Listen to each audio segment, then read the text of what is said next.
নমস্কাৰ।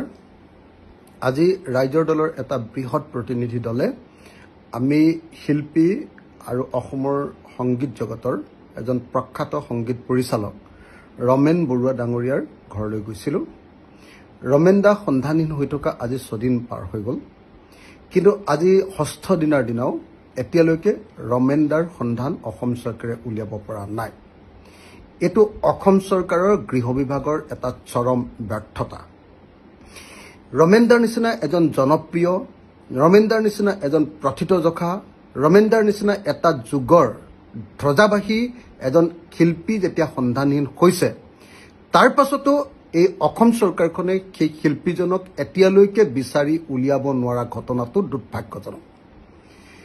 গুৱাহাটীৰ মাজমজিয়াৰ পৰা হেৰাইছে, গুৱাহাটীৰ মাজমজিয়াৰ পৰা হেৰাওঁতে CCTVৰ ফুটেজ পাইছে, মোবাইলৰ ৰেকৰ্ড পাইছে।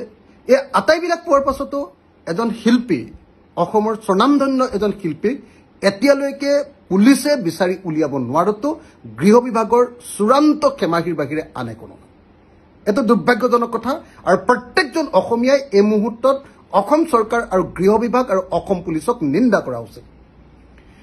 তো কালি অসমৰ মুখ্যমন্ত্ৰীয়ে উল্টাই ৰমেন দাৰ হেৰুৱা ঘটনাটোক এটা চৰম পৰিহাস বুলি কৈছে, নিয়তিৰ চৰম পৰিহাস। এয়া নিয়তিৰ চৰম পৰিহাস নহয়।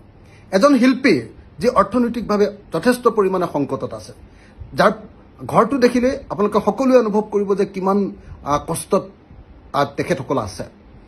তো তাৰ পাছতো আমি দেখিবলৈ পালোঁ যে চৰকাৰখনে সেই শিল্পীসকলৰ কোনো দায়িত্ব গ্ৰহণ কৰা নাই। তেওঁলোকৰ অৰ্থনৈতিক সংকট হৈছে, তেওঁলোকে মানসিকভাৱে বিধ্বস্ত হ'বলগীয়া পৰিস্থিতি হৈছে, আৰু সেইটো লুকুৱাবৰ কাৰণে এতিয়া পৰিয়ালৰ ভিতৰত কাজিয়া বুলি এখন নতুন নাটক সৃষ্টি কৰি এখন নতুন ঘটনা, হয়তো থাকিবও পাৰে ঘৰত কাজিয়া, কিন্তু সেই ঘটনাটোক ডাঙৰ কৰি আচল ঘটনাটোক লুকুৱাব খোজা হৈছে। এইটো দুৰ্ভাগ্যজনক ঘটনা। আৰু সেইকাৰণে মই সকলোকে অনুৰোধ কৰিম যে পৰিয়ালৰ ভিতৰত কি কাজিয়া হৈছে এইটো গুৰুত্বপূৰ্ণ কথা নহয়। আচল গুৰুত্বপূৰ্ণ কথাটো হ'ল যে এতিয়ালৈকে শিল্পী ৰমেন বৰুৱা ডাঙৰীয়াক অসম চৰকাৰে বিচাৰি উলিয়াব পৰা নাই। এইটো ব্যৰ্থতা। যদি নদীত তেখেতক সন্ধানহীন হৈছে, নদীৰ পৰা বিচাৰি উলিয়াব লাগে। কিন্তু আজি মই CPৰ লগত, পুলিচ কমিশ্যনাৰ দিগন্ত বৰা ডাঙৰীয়াৰ লগত যেতিয়া কথা পাতিলোঁ, ক'লে যে নৰ্মেল অভিযানৰ বাহিৰে নদীখনত অন্য কোনো স্পেচিয়েল অভিযান চলি থকা নাই। এজন শিল্পীৰ ক্ষেত্ৰত এনেকুৱা ধৰণৰ একেবাৰে গা এৰা দিয়া মনোবৃত্তি এইটো কেতিয়াও ভাল বস্তু নহয়। আমি চৰকাৰক দাবী জনাইছোঁ যে অতি সোনকালে চৰকাৰে, মুখ্যমন্ত্ৰী নিজে আহিব লাগে, নিজে অভিযানৰ নেতৃত্ব ল'ব লাগে, কাৰণ তেওঁ গৃহমন্ত্ৰী। আৰু অচিৰে 48 ঘণ্টাৰ ভিতৰত যাতে তেখেতক বিচাৰি সন্ধান উলিওৱাৰ ব্যৱস্থা কৰে, তাৰ কাৰণে পুলিচক নিৰ্দেশ দিব লাগে।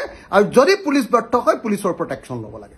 এইটো হ'ল অসমৰ মানুহৰ, অসমৰ প্ৰকৃত প্ৰত্যেকজন মানুহৰ এইটো দাবী হোৱা উচিত। আৰু মই অসমৰ মুখ্যমন্ত্ৰীক তেনেকুৱা ধৰণৰ ব্যৱস্থা গ্ৰহণ কৰিবৰ কাৰণে অসম চৰকাৰক আহ্বান জনাইছোঁ।